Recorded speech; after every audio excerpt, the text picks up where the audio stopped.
You've probably heard people say ADHD is a superpower. You probably also heard people say it ruins your focus, wrecks your follow through, and makes running a business pretty much impossible. So which one is it? In this video, I want to break down what it's actually like to build a business with ADHD, the good, the bad, and I'll be brutally honest. I've had businesses fall apart because of my ADHD. I've missed deadlines, I've blown cash flow, I had lots of ideas I could never finish. I've also had a lot of successes in business that were directly attributed to a lot of my special superpowers, my gifts, my talents. So is ADHD a gift or a curse? It's not really one or the other. It's kind of like having this really powerful engine, but you just don't know how to drive the car. You keep crashing. Dr. Hallowell calls it a Ferrari brain with bicycle brakes. Almost too much. It's too much power for you to handle. And you probably care a lot, you care deeply, and you want to make something that actually matters and helps people. And when you're lit up by an idea, it's electric. People feel it, clients feel it, investors feel it. That's why so many ADHD founders are visionaries. We're often ahead of the curve, seeing connections, coming up with ideas, big picture thinkers, natural disruptors. But that same energy that fuels our best ideas can actually be the thing that derails us and makes it hard. We tend to procrastinate on the things that matter the most, not because we don't care, because sometimes we care too much. We chase new ideas instead of finishing the old ones. We get bored. We avoid the critical stuff like finances, systems, operations. And sometimes we crash pretty hard, not because we're lazy. It's because we've been overwhelmed, we're overloaded, and we can't push through it anymore. So here's what I see all the time. It's not the ADHD itself that's the issue, or the habits or the behaviors. It's trying to do things in a way that don't work for your natural tendencies.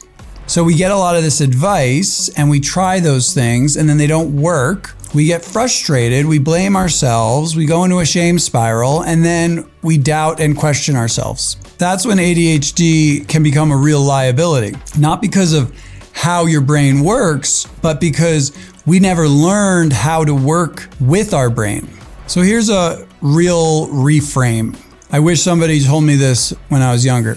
ADHD is not a superpower or a weakness. It's like these raw material, and it'll either fuel something incredible if you learn how to use it, or if you don't, it could burn the house down. So what does work? Here's what I teach every ADHD founder I work with. Number one, externalizing everything. Don't rely on your brain to remember, prioritize, plan. Use visual systems. Sticky notes, whiteboards, Google Docs, Miro, anything that's outside of your head so you can look at it and observe it.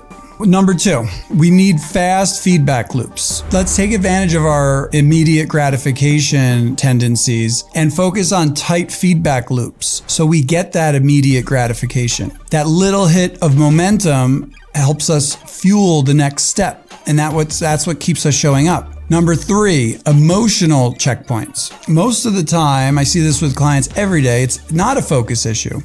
It's often rooted in some underlying emotional block, challenge, overwhelm. And those things have a disproportionate impact on us. Makes us feel stuck, like we can't focus. But if we don't fix that underlying block, we're just gonna be stuck.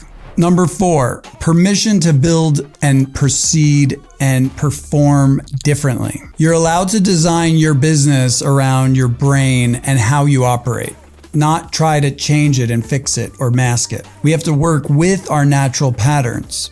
So you don't need more hustle, you need better alignment. And ADHD can be your biggest strength or your biggest obstacle. It's both. It really all depends on how well you understand your brain, how the ADHD and the patterns and the tendencies are showing up for you. And can you build environments and systems around you that allow you to tap into that raw talent? And if you're tired of feeling like your brain is working against you, That's what I'm here for. I got more videos like this. I got a newsletter full of ADHD friendly strategies on how to grow your business, totally free, and a whole community of other founders around the world who are figuring it out together, supporting each other, learning together, and growing their businesses. So you don't need to fix your brain or ultimately do something dramatically different. You just need to design a business in a way that works for the way you work. When you have the right understanding of how you work, you can then design the business that can be successful and sustainable. All right, make sure to like and subscribe and all that fun stuff, and I will see you in the next video.